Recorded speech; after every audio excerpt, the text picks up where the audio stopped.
السلام علیکم۔ آج کی اس ویڈیو میں ہم بات کرنے والے ہیں مکالمہ نگاری دو دوستوں کے درمیان، جن میں سے ایک شہری زندگی پسند کرتا ہے اور ایک دیہاتی۔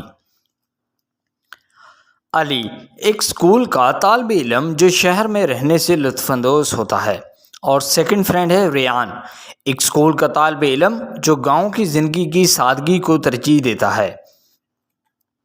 منظر: علی اور ریان اسکول کے بعد ایک پارک میں بیٹھے ہیں، ایک ساتھ پکنک کا لطف اٹھا رہے ہیں۔ علی جوش سے: ریان، کیا یہ پارک حیرت انگیز نہیں ہے؟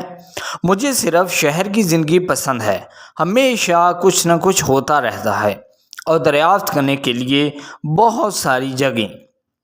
ریان مسکراتے ہوئے: ہاں، یہ اچھا ہے علی، لیکن مجھے اب بھی گاؤں کا سکون یاد آتا ہے۔ وہاں کی زندگی بہت پرامن ہے اور مجھے فطرت سے گرا رہنا پسند ہے۔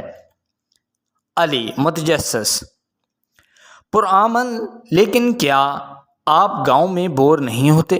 شہر میں ہمارے پاس شاپنگ مالز، سینما گھر اور بہت ساری تفریحی سرگرمیاں ہیں۔ ریان سوچتے ہوئے: ٹھیک ہے، یہ مختلف ہو سکتا ہے، لیکن گاؤں میں ہمارا اپنا مزہ ہے۔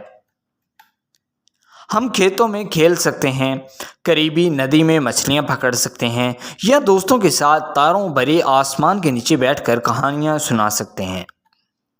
علی سر ہلاتے ہوئے: میرا اندازہ ہے کہ یہ پرامن اور دلکش لگتا ہے، لیکن کیا آپ جانتے ہیں شہر میں نئی چیزیں سیکھنے کے بہت سارے مواقع ہیں۔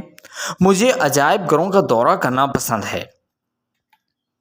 ریان مسکراتے ہوئے: یہ سچ ہے علی، لیکن گاؤں میں ہم فطرت اور ایک دوسرے سے سیکھتے ہیں۔ ہمارے دادا دادی ہمیں لوگ کہانیاں سناتے ہیں اور ہم روایتی دستکاری جیسے مٹی کے برتن اور بنائی سیکھتے ہیں۔ یہ تاریخ میں قدم رکھنے جیسا ہے۔ علی متجسس ہو کر: یہ دلچسپ لگتا ہے ریان، کاش میں بھی اس کا تجربہ کر سکتا، لیکن مجھے شہر کا تنوع پسند ہے۔ ہمارے پاس مختلف ثقافتوں اور پس منظر سے تعلق رکھنے والے لوگ ایک ساتھ رہتے ہیں اور یہ بہت بہتر ہے۔ ریان سر ہلاتے ہوئے: میں دیکھ سکتا ہوں کہ یہ کیسا دلچسپ ہوگا۔ گاؤں میں ہو سکتا ہے ہمارے ہاں تنوع اسی طرح نہ ہو، لیکن ہمارے پاس برادری کا مضبوط احساس ہے۔ ہر کوئی ایک دوسرے کو جانتا ہے اور ایک دوسرے کی مدد کرتا ہے۔ علی فکر کرتے ہوئے: یہ بہت اچھا ہے ریان، میرا اندازہ ہے کہ شہری اور دیہاتی زندگی دونوں کے لیے اپنے اپنے منفرد دلکش ہیں۔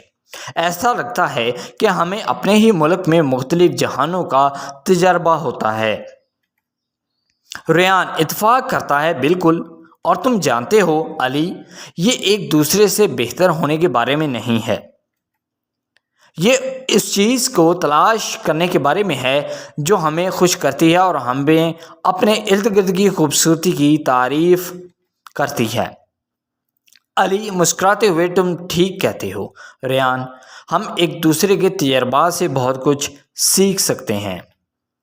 ہو سکتا ہے ایک دن میں آپ کے گاؤں کا دورہ کر سکوں اور آپ میرے ساتھ میرے شہر کی سیر کر سکیں۔ ریان پرجوش: یہ ایک شاندار خیال کی طرح لگتا ہے، ہم ایک دوسرے کو دونوں جہانوں میں بہترین دکھا سکتے ہیں۔ منظر: دوست ایک دوسرے کو دیکھ کر مسکراتے ہیں، اپنے اختلافات اور ان کے بندھن یعنی تعلق کے اشتراک کی تعریف کرتے ہیں۔ آئی ہوپ کہ یہ مکالمہ آپ کو پسند آئے گا۔ پسند ہے پلیز ویڈیو کو لائک ضرور کریں، چینل کو بھی سبسکرائب کریں۔ Thank you.